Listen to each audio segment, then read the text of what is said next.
Hello. All right, good morning, everybody. Hello. Welcome to this panel on regulation and laws and how we go forward within this cannabis industry. I want to welcome all our panelists this morning. Good morning to all of you.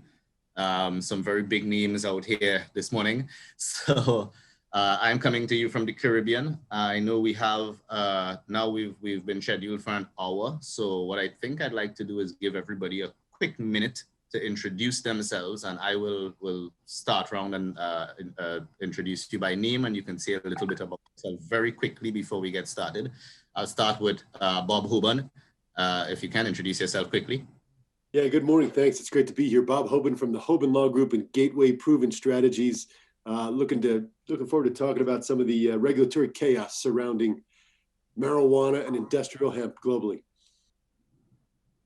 Good. Hey, Laurie. Hi, good morning. Laurie from the west coast of Canada on Vancouver Island. It's 4:45 in the morning here.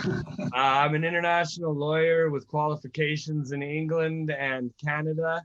I founded my law practice at Lawson Law Corporation in 2013, where we specialize in cannabis and entheogenic plant medicine. I'm also senior advisor to Theracan International Benchmark Corporation, which is a leading global full turnkey solutions and critical infrastructure provider for the regulated food, cannabis, and most recently, the psychedelic industries. I also serve as a board advisor to the Multidisciplinary Association for Psychedelic Studies, MAPS Canada, Steve D'Angelo's Last Prisoner Project, SPORE Denver, and I am a legal advisor to the Heroic Hearts Project.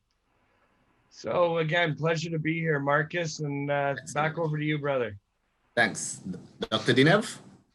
Yep. Hi everybody. I'm Dr. Vasko Dinev. I'm coming from Republic of North Macedonia. I have been working for 12 years in clinical research, have been conducting clinical trials on a global scale.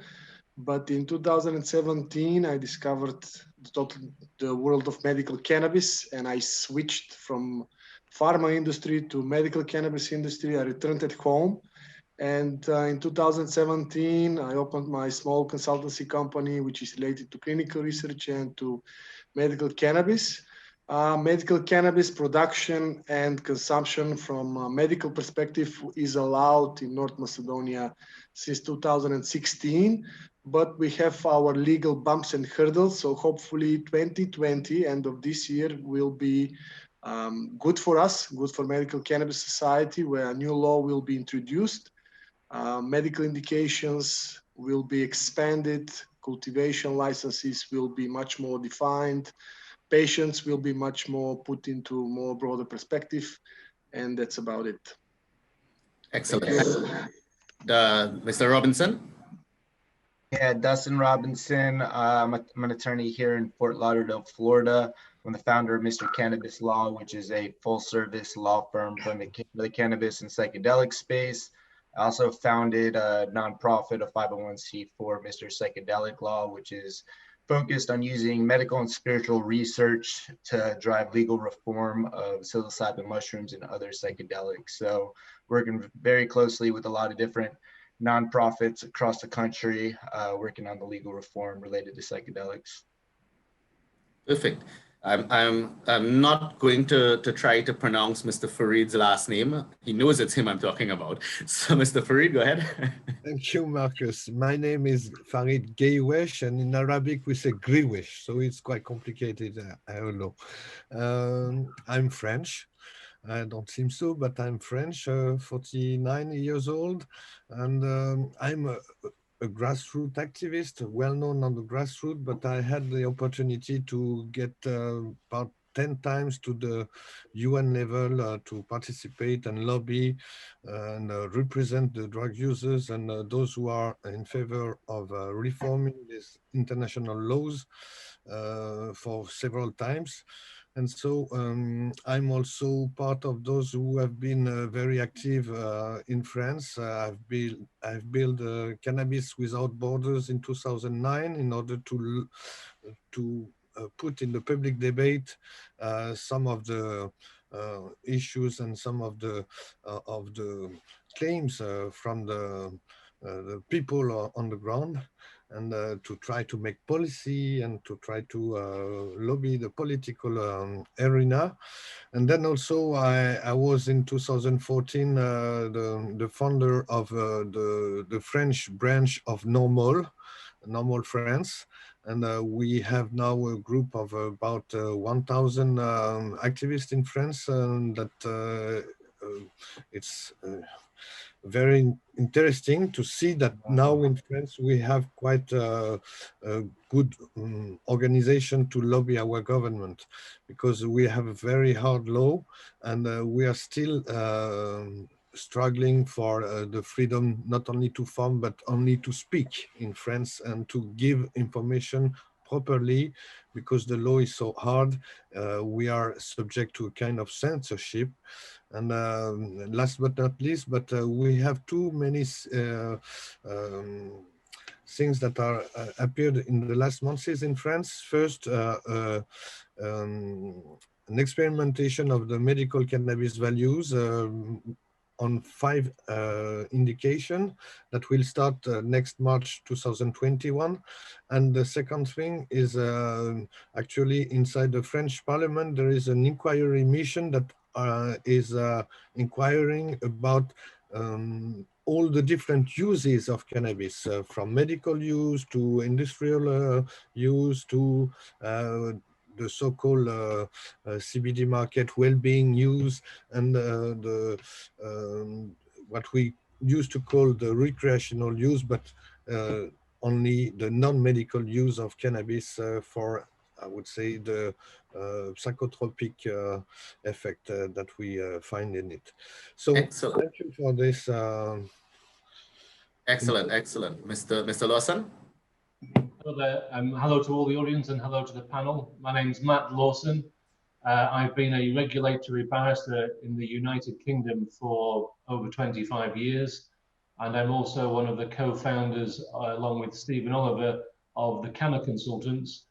We are based in the UK, but we provide advice to corporations and governments throughout the world in relation to all facets of cannabinoid regulation, whether it be food side, whether it be medicines, or whether it be general policy from a government's perspective. So we are encompass quite a number of elements of the industry, some of which is more relevant to the discussions today than others.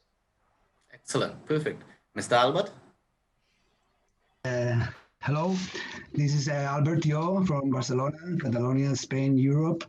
And I'm a cannabis activist trying to change the laws that are based from prohibition. And I'm president of the Federation of Associations Self-Regulated in Catalonia. And also I was part of the direction board of an association called IRAM that was closed in 2014.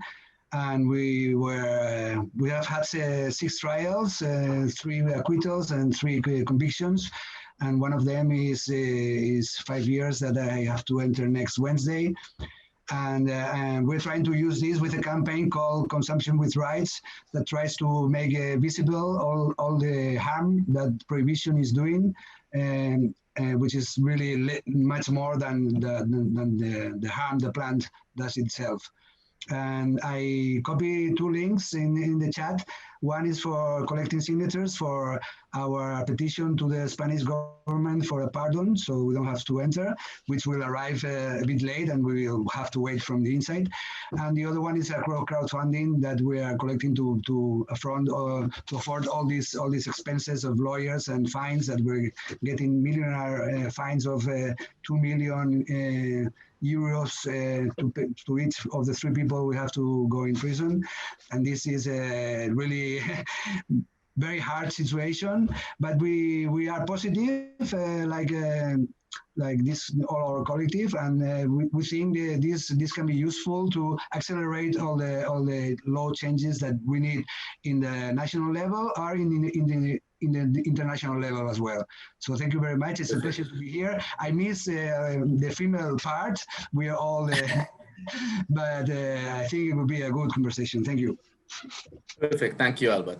And guys, of course, I'm Marcus Ramkissoon. I'm coming to you guys today from Trinidad and Tobago in the Caribbean. It's just about 9 a.m. here this morning.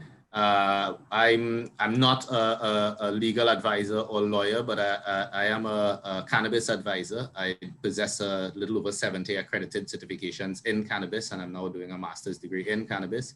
I act as an advisor for companies and a consultant, and I've been the sole advisor and consultant to the governments of Trinidad and Tobago, St. Kitts and Nevis, Antigua and Barbuda, where I've been responsible for writing their primary and subsidiary legislation regarding both cannabis and hemp. So as we see this morning, I'm wearing the moderator hat. So I'll try to keep things in flow as we go along. This discussion today is mostly about regulations, laws surrounding the industry. And for the audience out there, just from the introductions, I'm sure you guys can see that we have an amazing panel from all over the world. So I'm sure we'll be able to root out some really good insights regarding regulation. What I'd like to say in starting off is that regulations and law is the base, and I can't imagine I'm saying this as a non-lawyer, but it is the base of the entire industry. If any country or jurisdiction does not have proper regulations that abide by the international conventions, that follow other laws, because it's very important when you're drafting a law to make sure not to contradict other laws within the jurisdiction or on the international framework for that matter. And unless everything flows smoothly within those guidelines, an industry will not be able to operate on an optimal level. We've seen these issues in a number of countries, even in Canada, which the world believes is leading the way, but I think some of us know a little better. And right down to our small Caribbean islands, like St. Vincent and Jamaica, which are trying very hard to export and has only been able to effect research exports of the maximum allowed for research exports, which is 10 kilograms. They're not going to be able to exceed that since they have religious allowances, and those are against the international treaty guidelines. So I'd like to keep the discussion focused, of course, on regulatory issues within the industry. I'd like to, I don't know how much of the rest of the conference you guys have caught on to, but I'd like to try to keep where we won't repeat too much for our audience, so at least they can get a better idea of how things are moving forward. And I think what I'd like to start off discussing that I didn't hear too much about, I did hear a little bit from Mr. Lawson and his partner in their discussion, is the United Nations Commission on Narcotics Drugs, the UNCND, and their decision coming up in December, their choices that they have from the World Health Organization, the WHO, for changing the, for amending the single convention, and what that can mean. So I think I'd like to start off with Bob Hoban, explain a little bit regarding those treaties and what those changes for the CND means. Bob? Yeah, well, again, I'm really honored to be on this panel with everybody. Really a great force. And Farid, I love your hoodie. I want that sweatshirt. That's fantastic. It's good to see you. At the end of the day, the United Nations is set up for an historic vote in December in Vienna. Now, we did see the table set for a historic vote in Vienna in December of 2018 when Farid and I were in Vienna together, and that did not move forward, at least theoretically at that point in time, because of the United States intervention. The United States stepped in and said, we're not ready to move this far, this fast from a lobby perspective. And then what's happened since December of 2018 as it relates to the UN.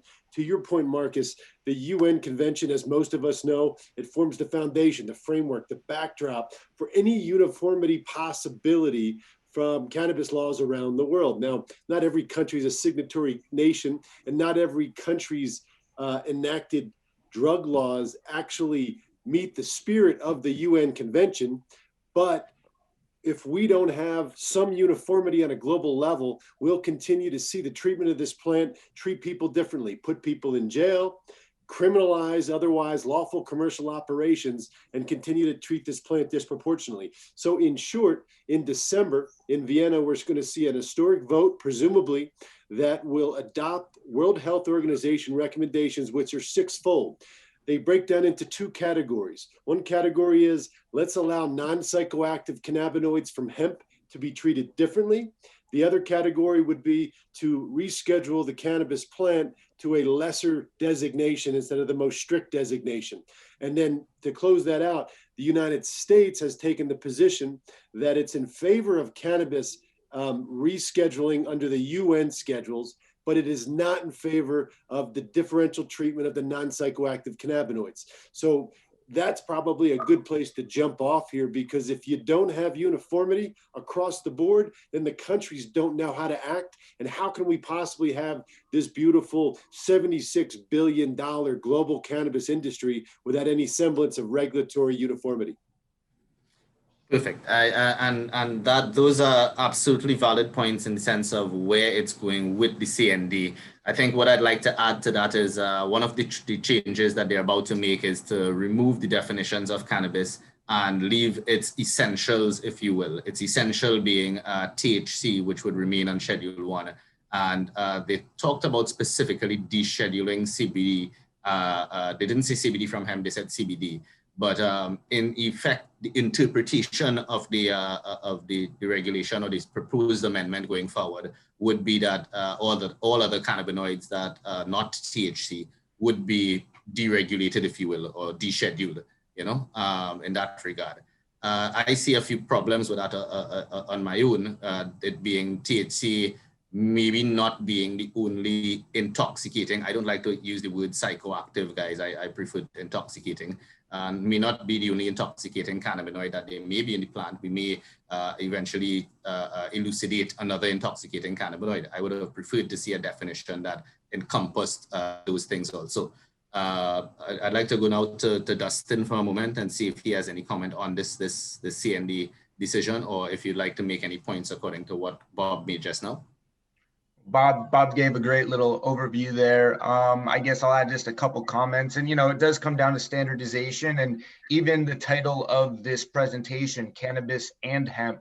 And, a lot of people don't realize, hemp is from the cannabis plant. So, I know a lot of people refer to cannabis as being the marijuana, the over 0.3% delta 9 THC, and hemp is another category. But, you have internationally them referencing cannabis, and then you have in the United States, we actually reference it in our Controlled Substance Act as marijuana. So, you have all these inconsistencies happening throughout the entire industry. I'm very active on ASTM D37, which is global standardization for the cannabis industry. And it's very much needed, just like Bob Hoban said, not only just from a legal perspective, but also just from an operational perspective, bringing some standardization to labeling, cultivation, how we do testing, all these different items is just super important to the industry and how it moves forward. So, I don't have much more to add beyond what Bob Hoban said, but it's super important. Obviously I think everyone on this panel is in favor of trying to, make the plant a little bit more accessible and at least have regulations that make sense. Right now, there's just so much things. And you mentioned, THC as far as it being intoxicating, maybe there's other cannabinoids. We're dealing with a similar instance with Delta 8 THC and Delta 9 THC. I don't think when they drafted the 2018 Farm Bill, I'm not sure that they really had in mind Delta 8 THC, which is also intoxicating. So now there's all this confusion going on with the recent DEA IFR that came out about whether or not Delta 8 that is synthesized from CBD isolate is actually illegal. So, a lot of confusion, and I think that some clarity and some standardization globally will go a long way for the industry. And of course, that has to happen at the international level and from the INCB and the UNCND and all the United Nations bodies that have the right to effect these treaties. Now, guys, what I'll do is, because I don't want to leave out anybody that might have a specific point, if whilst we're discussing, before I call on you, you have a specific point to make regarding what we're discussing, just raise your hand. I'll see as soon as the speaker is finished, I'll come back to you on those points. Good, I see Matt and I see Farid, but just before I go to one of you guys, I'd like to say on Dustin's point, he mentioned hemp. A lot of the panelists I've heard within the couple of days has mentioned hemp and defined hemp and so forth. Of course, hemp is cannabis, just under whatever regulation for tetrahydrocannabinol. Some places list it as Delta 9, and therefore you can have the problems with Delta 8, as Dustin said. Other places list on their regulations tetrahydrocannabinols. I went a little further than that and put all its isometric forms and any other intoxicating cannabinoid that may be elucidated or synthesized in the future. You know, so try to cover every aspect of it, the regulations we're making. But the in regards to hemp and the CND decision, one of the WHO recommendations is that hemp be defined as cannabis with less than 0.2% THC, which can affect a lot of jurisdictions, regulations that have tried to centralize on the 0.3%, which is more general for most jurisdictions, right? Mr. Lawson? Yeah, I think I was just going to make the observation that there's a tendency when people are talking about the UN Convention and narcotics to think that it's such a high level issue that's to do with narcotics, whereas in fact it permeates down through the regulatory structure down to everyday matters, including foods. So as an example, at the moment, the French government takes a very restrictive interpretation of the 61 Convention. And it considers that if it's an extract or tincture of cannabis, then it is a narcotic. And as a result of that interpretation, there has now been within the European Union a decision that they will not advance the consideration of CBD as a food until the UN Convention and until the UN addresses the issue of cannabis as a narcotic and extracts and tinctures. Whereas in complete contrast to that, the United Kingdom, which is now leaving the European Union, has taken a more purposive interpretation of the convention and said to itself, in 1961, when the drafters were defining it as extracts and tinctures, they inevitably were intending to include, because it would have included whether they be the psychoactive compounds, the THC. In the UK also CBN is included. So they were inevitably addressing those matters, but where now technology has moved on, where we can remove those controlled cannabinoids from an extract or tincture, it can be a food. So I think there's a tendency for people to pigeonhole decisions at the UN as only dealing with drugs, whereas in fact, on this issue, it will dictate to millions of people in Europe whether they can have a product that has CBD in as a health supplement, whereas in the UK, they will be allowed to have those products. So there's a tendency to focus on cannabis as a drug, but it is now a food because we can differentiate all the different parts of the cannabis plant. So to those points, and before I come back to Farid, the international treaties does list cannabis and all its elements, basically, right? Not all the cannabinoids are on the schedules, but within the definition itself, that covers everything, including CBD and all tinctures and all these things. This is why I've seen, especially in the British ruled countries or pre-British ruled countries, if you want to call it that, like in the Caribbean islands, most of our laws based on the old British laws, CBD is not allowed either. It's still regarded as a narcotic in the Caribbean islands. In terms of food, as much as we do have a lot of information on CBD and THC, I don't believe from my research so far, because I have suggested and proposed within a draft to go to Parliament in Antigua, the availability to have CBD in food. And I wanted to have all non-intoxicating cannabinoids and basically be able to legislate those through the regulations. But there simply was not enough research regarding the effective dose, the toxic dose, and those things that would allow you to then figure out that Dr. Dinev would understand heavily in this regard, which is things that you need to have to be able to establish a recommended daily amount to be an RDA. I'm not sure if there's another name in America or whichever country. I know there's two different things. And then the upper limit of those things. So like if you buy paracetamol now, there is an upper limit of what you can take. You're not supposed to take more than 8 capsules of 4,000 milligrams in more than a 24-hour period. Okay. Those guidelines are established through clinical testing. And because there's not enough testing, and it doesn't have to be clinical testing, but because there's not enough testing on the other cannabinoids outside of CBD and THC, it wasn't fair to be able to try to establish an RDA like we did for Antigua for foods, which is some pretty hot topics, as Dr. Dinev will know, as trying to establish an RDA for foods for CBD. And we've suggested something within the regulations for Antigua. And the last point I'd like to make on Mr. Lawson's point is that CBN, the reason that a lot of countries discuss CBN as an intoxicating or psychoactive cannabinoid is because of a very old study that listed CBN as intoxicating. And it was so old, it was one of those times that they weren't properly separating THC from CBN, and it was classed as a tetrahydrocannabinol also, but like the base for it. Now we know it is the oxidized product of THC, and it is slightly psychoactive or intoxicating, but only in intravenous form, meaning when you administer it intravenously. And for the most part, we're not going to see cannabis administered intravenously on any spectrum realistically.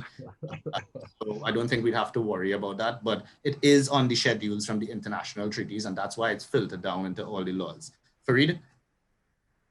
Yeah, thank you, Marcus. I just would like to add on Bob Hoban's presentation and to try to put in bold, globally, those recommendations just try to put more coherence within the UN scheduling, because as you may know, in 1961, the main intoxicating compound named THC was not already isolated.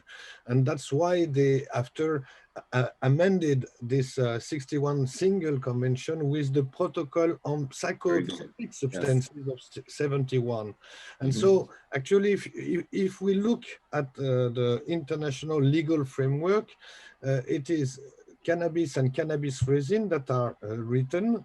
It is the extract and tincture, and it is the delta-9 THC named pharmaceutically as dronabinol, and the stereoisomers of the THC. So that means that delta-8 could be considered also as maybe a scheduled compound. But until now, we just only talk about THC as the evil substance in cannabis, and that's I would say the reason why in 61 they didn't knew about what was the compound that can give some high or give some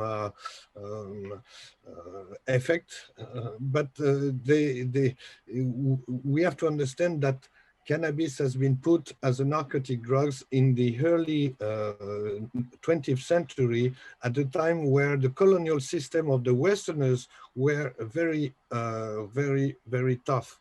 And this is the merge of the interest of the Westerners world to control over some resources coming from the Southerners countries, mostly to put it in blunt, we have decided to prohibit some of the drugs that were healing the people, and we have just legalized the drugs that were hurting the people, like alcohol. And for sure, we can use alcohol for medicinal purpose, but it's not under the international framework. And the same example will go with another analogy with capsaicin, which is the main compound in the chili peppers that give us hot in our mouth. And capsaicin can be used for cosmetic purposes. It can be used also to make tear gas to go against the will of the people when they demonstrate. But we didn't prohibit chili peppers as well. We didn't say, oh, we will just allow you to use paprika. We just considered that capsaicin was not something that has to be under control, under strict control. Well, I think to your point, most of the I've been doing a lot of educational academic courses on cannabis, guys. I've been doing some graduate certificates. I'm doing a master's degree now, and history is one of the courses, obviously. And I see a common thread that, and I don't want to focus on this point, but I just want to make that point towards Farid before I go to Dr. Dinev. Most of the drugs that they seem to have restricted were substances that were being recreationally used to a point where the leaders of society of the day found it slightly detrimental. There were wars fought over opium. And I didn't even know that the details of such, when China had already banned opium and the UK and America were literally fighting China on the seas to open borders to allow opium back into China for recreational purposes. So the history is a lot to play, but this is not that discussion today, so we'll stay far from those points. As we were talking about just now in terms of food regulation, as Mr. Lawson brought up, and we spoke to the point of RDAs and having, and Dr. Dinev, this is where I'm coming to you. We spoke to the point of establishing a recommended daily amount, having to establish upper limits. My point in this aspect of the discussion would be that cannabis being looked at as a medicine. And this is why I personally don't see cannabis being allowed recreationally, non-medical adult use at a federal level in the US and in most other countries. I don't know what will happen in Canada, right? Anytime soon. I don't see that, and let me rephrase that. I don't see the international body, the United Nations body, changing any of the treaties anytime soon to allow for non-medical adult use, right? And that, of course, as we all discussed, will affect the laws of all its signatory countries. So in the regard of medicine, they already established principles and laws and guidelines reflecting what should be on the labels of medicines, classifications of medicines such as prescription-only medications. In some places, they call them controlled substances, over-the-counter medications that you can purchase at any point in time. And of course, these things have varied limits. Even in over-the-counter medications, you might find a over-the-counter medication with an active ingredient, active pharmaceutical ingredient, that is the same active pharmaceutical ingredient in a substance that must be issued on prescription. And this is because there's extra amount of that substance. These substances the amounts of these substances must be determined. And I want to ask Dr. Dinev, to go a little bit into how the determination of those limits and so are established, and why we may not be able to establish those for products just as yet with all the cannabinoids. Dr. Dinev? Thank you, Marcos. Well, the basic principle of clinical research and let's say conducting clinical researches on new drugs is that they are bound to develop and research only one compound. While medical cannabis, as you already know, it has more than, I don't know how many cannabinoids and still existing, still discovering. Then there is terpenes, then there are quite a lot of compounds which give the effect, the whole effect or the entourage effect as some are recognizing it. So the clinical trials cannot match, the current clinical trials regulations cannot match, or cannabis cannot match with the frames of clinical research now, because we are used to develop and to research only one compounds, let's say CBD. But CBD does not have the same effect if there is CBG with them or THC, small amounts. So this is where we cannot, let's say the conservative, the traditional medicine, the conventional medicine cannot accept cannabis currently as the ultimate drug. Indeed, there are quite a lot of clinical trials conducted all over the world, even though it's Schedule 1, which means that Schedule 1 drugs, they are not recognized as drugs with medical purpose. Yet again, medical cannabis has pushed that border even further. Then there is this discrepancy between patients and doctors Now we live in 21st century. Patients are, in groups, in sessions. They are advising with cancer patients, for example, all over the world. And in Canada, there are medical doctors which are prescribing cannabinoids for cancer patients or for pain patients. And for example, in North Macedonia, patients, they are very well, let's say, informed and knowledgeable about cannabis, about usage of cannabis, but the doctors, they are not that well prepared, because there are no clinical proven data, evidence-based medicine where cannabis is proved as good treatment. So we are missing evidence-based medicine. We need to collect that data. There is tremendous anecdotal information that these, let's say, these cannabinoids, or cannabis is supporting the quality of life, or even healing purposes, but we don't have systematic data. We don't have clinical trials behind that. But as I mentioned, quite a lot of countries now, they are open to clinical trials. This is one important thing, that the side of the legislation of the United Conventions, all the regulations, how to cultivate, how to extract is one thing. The other thing is how to make a drug from cannabis, which will be covered by all the pharmaceutical standards, because we need to match the cannabis-derived products with the opioid-derived products in order to patient to feel safe. And moreover, the doctors, the physicians who are prescribing those drugs on cannabis-based, they need to feel comfortable, well-informed and educated, because it's a specific, it's quite discreet, intimate relation between a patient and an MD. And this paradigm is, let's say, is diminished when the patient knows more for his disease and for his treatment than his doctor. The patients are coming, they know the ratios, they know the formulas, they know everything. And from the other side, the doctors, they are confused, because they are used to work with, with frames, with protocols. If you had a headache, this is what you need, this is the exam, this is what you need to take, and that's about it.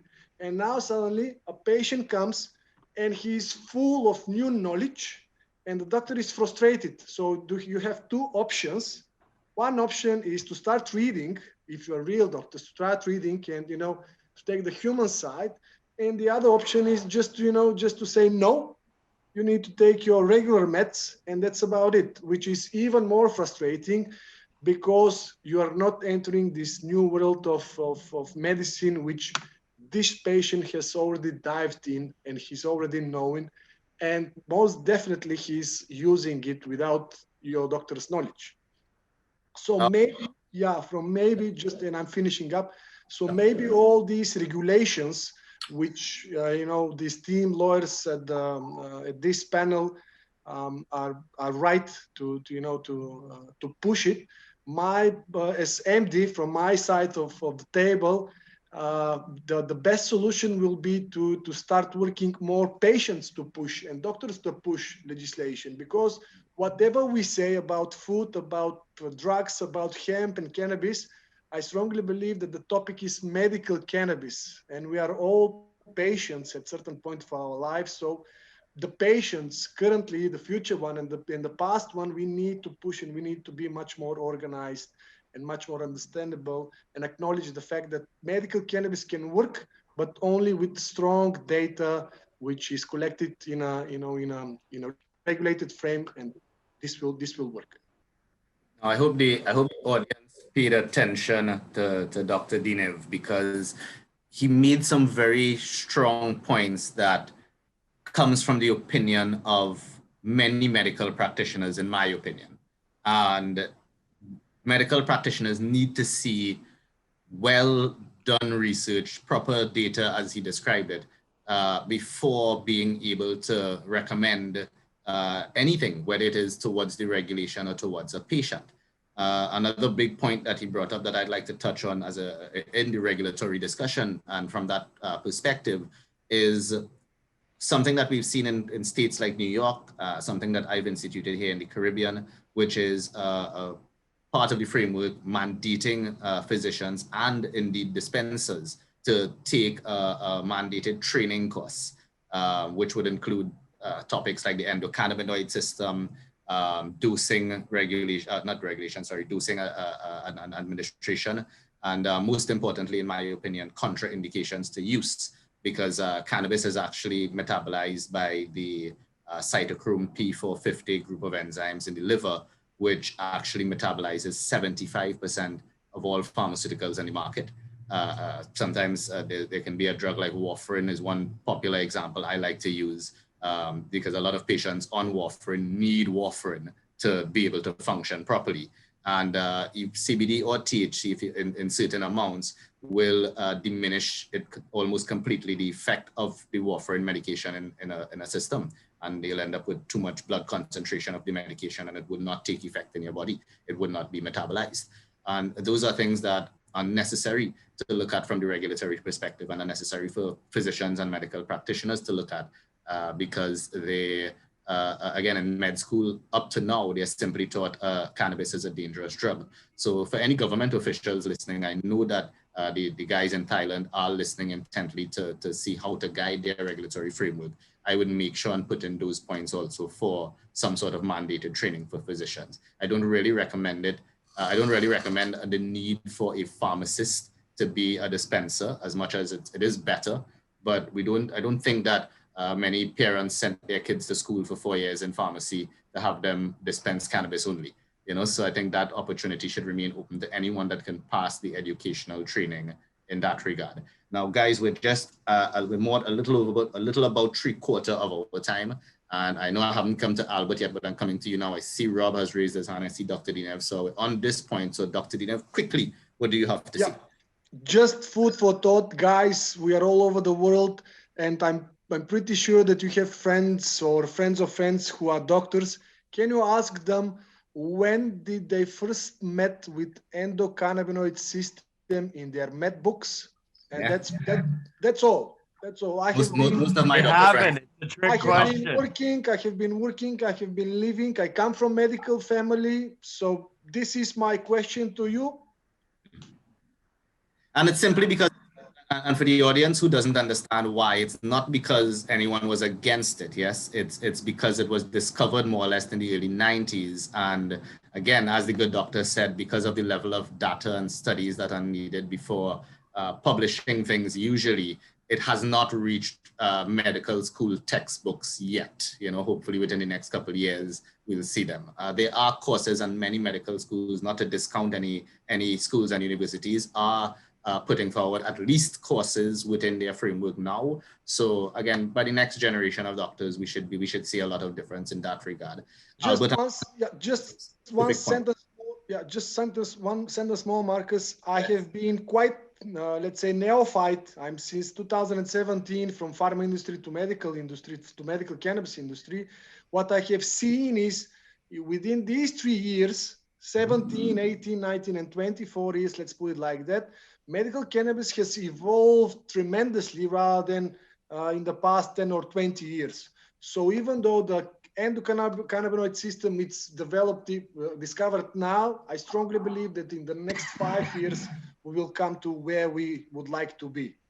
And on that point, a lot of countries should seek to set their regulatory framework towards research and development, especially going for and working with ethics boards, because that is the big issue when you're dealing with human trials and enforcing a proper ethics committee within the country that is internationally approved, and sorting out that aspect of it, because there is a lot of, and you have to remember, guys, the countries want to bring in revenue from this as much as businessmen, and it's something that they should consider, because the research holds a lot of value at this point in time in the industry. Albert, I'm coming to you with some very specific questions. Hold on, Fred, I'm not leaving you out. Robert, I saw your hand up, so very quickly, what do you have to say on that point? Yeah, very quickly, I just wanted to say, just think about the regulatory discussion on a global level, not just about medical cannabis and other uses. There's really 4 policy lanes of existing regulations all over the world that fit this plan. Number 1, industrial use. Number 2, over-the-counter marijuana use. In other words, selling flower and distillates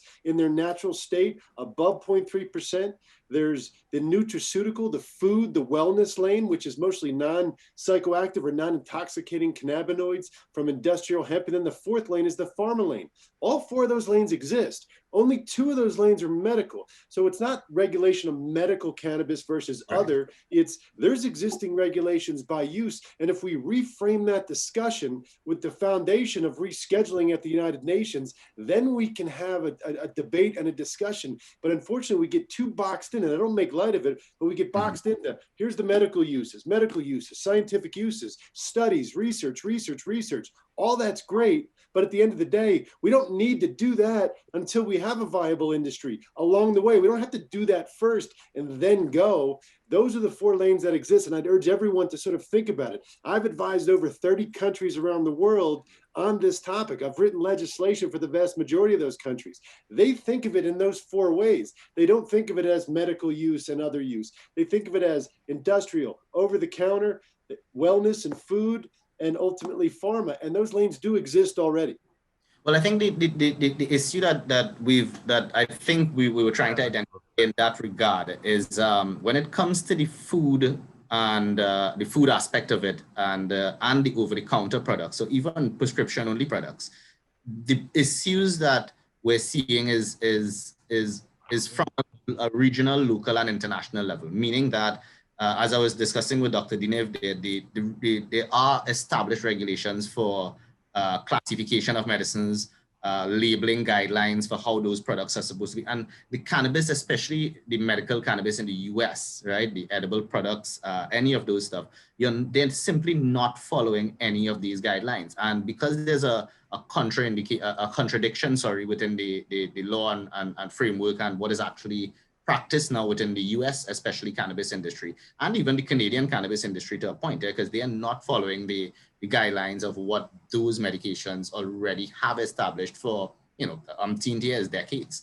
And I think that's the issue that we're seeing at the international level. So like when I tried to regulate for food in Antigua, what we have to do, and this is something I guess I didn't have to be guided by anyone. It's something that we realized that is necessary. Once you have a food, you have to have a recommended daily allowance. To have a recommended daily allowance, you have to be able to prove using the effective dose from studies already conducted, toxic doses from studies already conducted, and heavy pharmaceutical calculations, which I had to learn and be guided by, and I'm sure Dr. Dinev knows, to establish a recommended daily amount for within foods.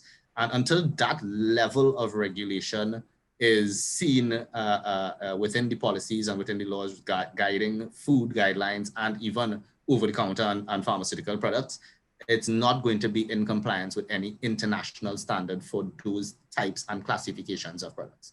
And that's where I see a lot lacking in that. I mean, two of the largest companies, one UK, I won't call their names, but there's only one large company in the UK, and the largest in Canada, right, has put forward to the US FDA late 2018, their studies trying to encompass their suggested recommended daily allowances. Just to let you guys know, it's somewhere about, one company suggested 180 milligrams per day of CBD, and another suggested 244. From my calculations, I came up with 144 milligrams per day, and that's what we put into the Antigua regulation. Being lower, I think it would be more accepted also. In that, again, we're just not almost out of time yet. We still have a good solid 10 minutes, but I have not spoken to Albert yet. Now, Albert, guys, is from Catalonia. Don't want to say Spain, right? Because Catalonia is very different. And that region has a lot of interesting political conflict and has quite some interesting political conflict regarding regulations and cannabis. There's been tobacco clubs which were intended back, I don't remember the year, Albert will enlighten us, but back in the 80s when tobacco was an issue for public use, Barcelona started tobacco clubs, and I believe they eventually merged into cannabis private use clubs, private members clubs for cannabis use. And IRUM, as Albert described, he's part of, was actually the largest club, social cannabis club, cannabis social club in Barcelona to date. I don't think there's any that has ever beaten the numbers and the membership that they've had. And unfortunately, they had some issues, and they've had one of the biggest cases that's still going on, as he said, in Catalonia, facing some heavy charges, as he also said, for that stuff. What I'd like to point out, or ask Albert to discuss with us quickly, is some of his experience with regulations coming from a government that is in Europe, and it is part of the European Union, and what he's seen regarding cannabis regulation and policy in Catalonia versus central Madrid, Spain, and that can probably give us some enlightenment as to what's happening in that part of Europe. Albert? Exactly, exactly what you said. Our Cannabis Social Club before it was a tobacco club, and we had we were working with the license of tobacco club and started the Cannabis Club in this area. It was from Lucky Strike, from the brand. And now we rented and changed a bit of things and started in the same club and make a cannabis club. And we made a lot of political advocacy with politicians trying to explain our proposal until in Catalonia they at last understood, with all the health departments of the government of Catalonia, understood that it was better, our proposal, than leave the black market do what they want, you know? And because we take out from the street all the consumers, we take away from people from less than 21 years old, but we had this limitation for entering the club. And also from with doctors and psychologists to help people abandon or reduce the consume when it was conflictive, and protect all the other illnesses, and also send the people with conflicts to other entities which were expert in addictions who could treat them. And all these things makes us really different from drug dealers or traffickers. But the contradiction is that we are treated in a worse way, because the prosecutor of Spain asks all the prosecutors to add the crime of illegal associations to the crime of crime against health. So we are suffering worse penalties. And we made this work which finished in the Catalan law, approved in 2017, and which was suspended by the Spanish Constitutional Court.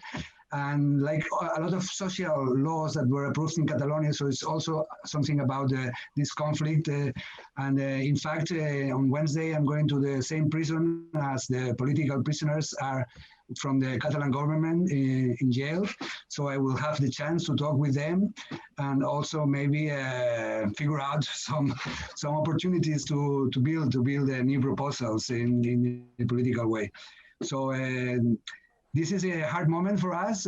Also, all the associations, also in Catalonia and also in Spain, that there's a lot now, and I'm happy that the movement spread a lot, are really in a very weak situation, because at any moment, if they have weed in the club, they can be accused of crimes.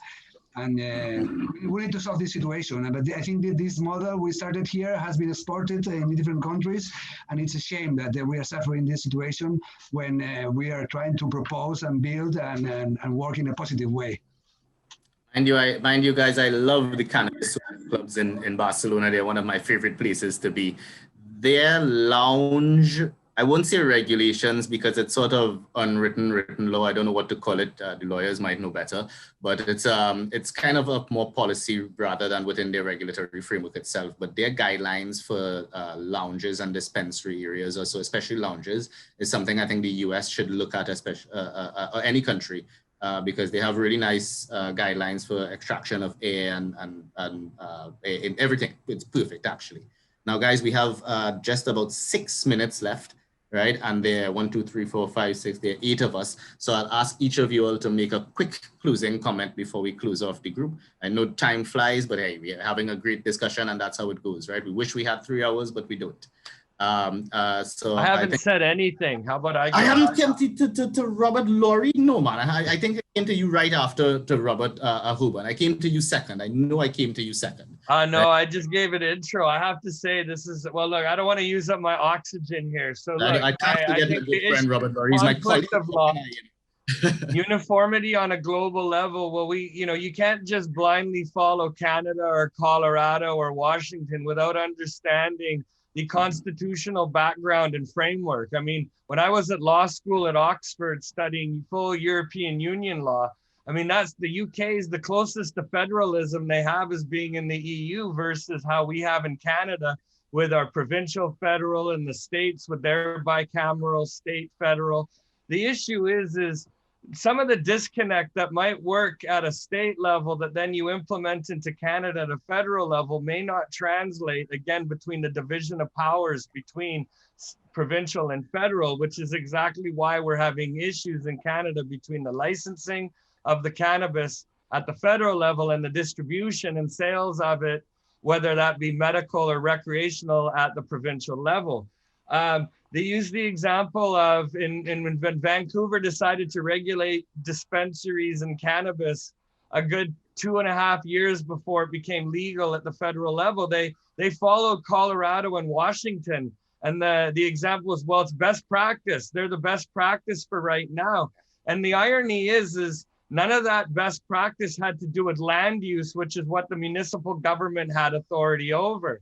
The reason that it was 300-meter buffer between dispensaries had nothing to do with dispensary best practice and everything to do with US criminal federal sentencing guidelines. So the theme that I'd like to impart on everyone is language and intentions are key, but we can't get totally bound up with, well, this was legal in this context or worked and not. No, every country, every jurisdiction is going to have to figure out ways to harmonize these laws.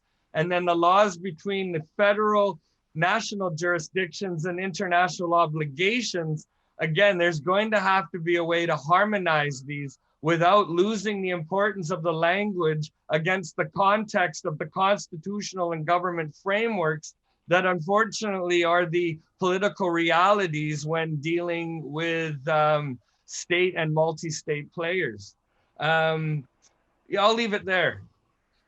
Well, I can't believe that I didn't come to you, Robert. Robert is my colleague at another company, and we've been having our backstage, as he calls it, discussions since probably what it is, brother. We've been on, like, you and I back and forth so much lately. These conversations sometimes blend into one. But let me just conclude by saying it's been an absolute honor to be at CISW and to appear on a panel with folks like this. And I mean, it really is tremendous what Jackie Ong and the team have done. And wow, everybody on this panel, I look so forward to catching up with offline because we just scratched the surface. So I'm still going to come back to you for closing comments, but because I made my mistake and my bad moderators had to be, I asked for extra time and we have an extra 10 minutes. Okay. Oh, thank you. So, good moderator, I asked for extra time. So guys, we still do have to kind of close up. And what I would like to ask a question to Robert Laurie first, because he is, I guess, representing Canada today.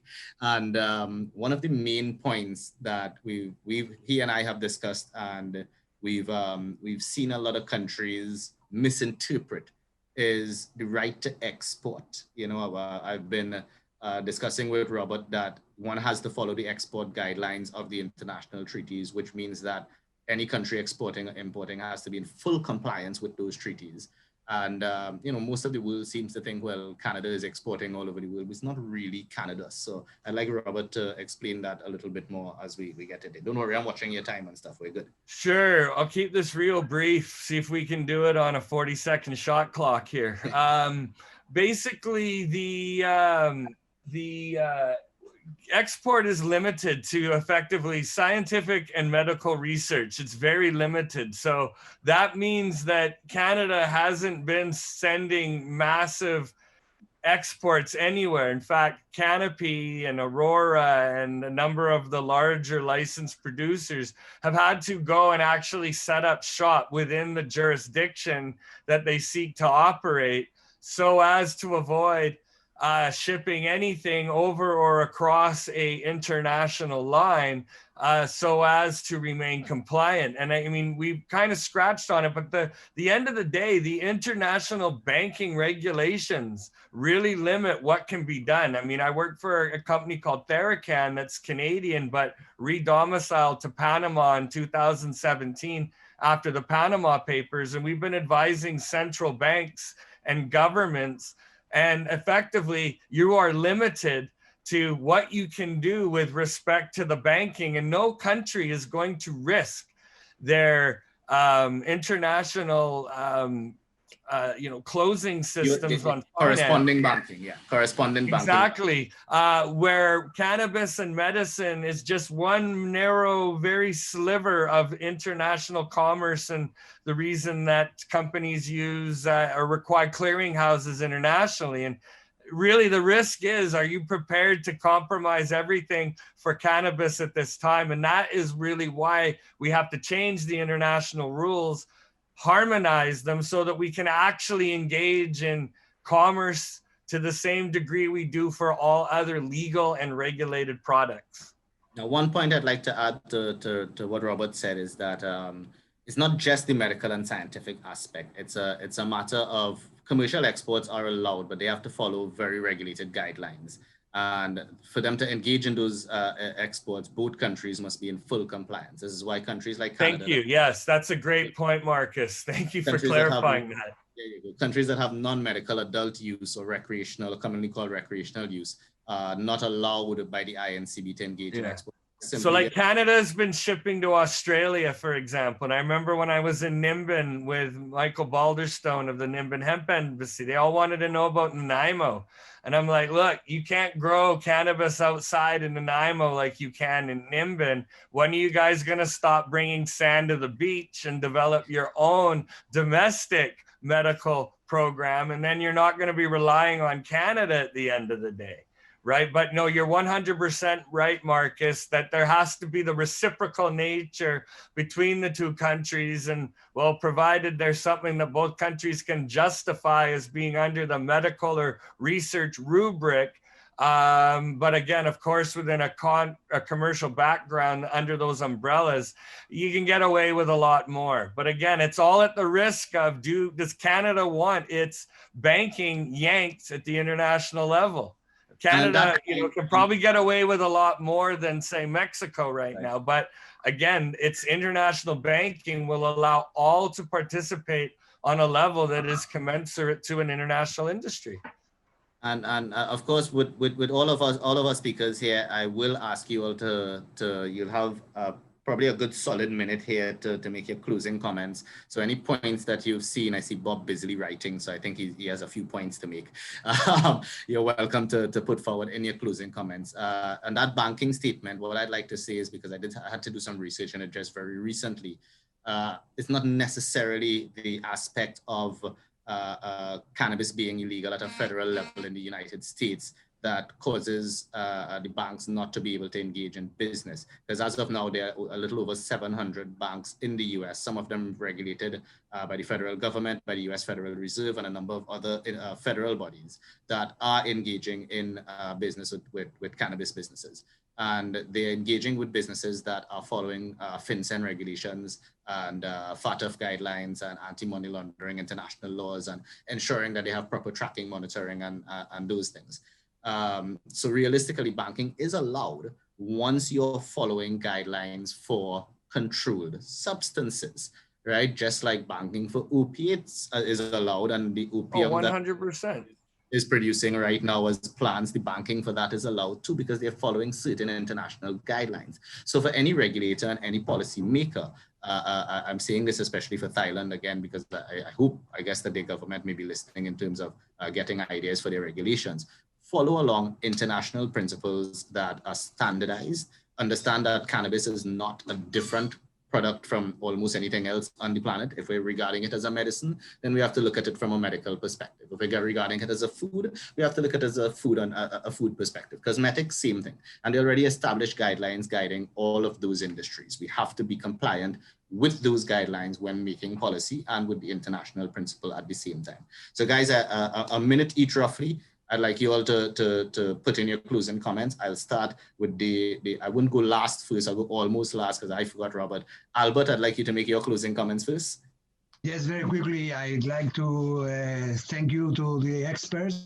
I learned a lot from you, and I will only want to ask you, when you participate in any process of regulation in any country, remember about the reparation of the people and the victims who have suffered, and fight a lot for this situation to stop. Only that. Thank you, and sawadee. Excellent. Excellent. Perfect. Thank you for joining us today. Dr. Dinev? Yep. First and most, it was an honor being with you guys. I concur with Bob Hoban that indeed it's not only the medical aspect of cannabis, but it's all these four perspectives which we need to regulate, to legalize, and to put in some frames. But from my perspective, and this is a humble doctor's perspective, is when we push throughout medical and we support and help people, those people will become the biggest advocates for cannabis on global scale. So maybe this is, let's say, this is the small window which opens up to the full spectrum of legalizing cannabis, hemp, derivatives, extraction soil tinctures, or whatever we can use from cannabis, and we can use plenty. This is my, let's say, concluding words. Stay safe and keep in touch, guys. I have linked you all in, so I will be glad to stay in touch in the near days. Same here. Now, guys, I think we have a little less time than I estimated at first. I think we have 3 minutes left. I apologize as the moderator. Bob, tell us what you have to say quickly. Very quickly. Quick as you can. Uniform regulation around the world is increasingly important, especially because of COVID and the economic downturn globally around that. We see governments all around the world enacting cannabis reform policies to capitalize on economic development.